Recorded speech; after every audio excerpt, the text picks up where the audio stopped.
আম মৌসুমে আমের প্রক্রিয়াজাতকরণেই বেশি গুরুত্ব দিচ্ছেন অংশীজনেরা।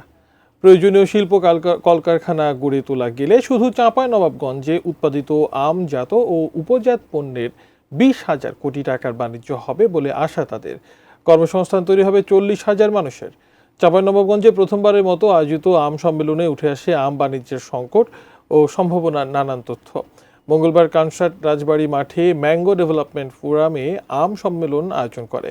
সম্মেলনে বক্তারা আম প্রক্রিয়াজাতকরণের উপর গুরুত্ব দিতে সরকারের প্রতি আহ্বান জানান। দিনব্যাপী আয়োজনে দেশের বিভিন্ন জেলা থেকে 3 শতাধিক আম উদ্যোক্তা ও ব্যবসায়ী অংশ নেন। দেশের 1/3 আম উৎপাদনকারী জেলা চাঁপাইনবাবগঞ্জকে আমের রাজধানী হিসেবে সরকারি স্বীকৃতির দাবিও তোলা হয় সম্মেলনে। আমাদের এই আম সম্মেলনের টাইটেল দাসারে মোহাম্মদ মমিনুল হক। আমরা 40 মিনিটের বিরতি দিয়েছিলাম।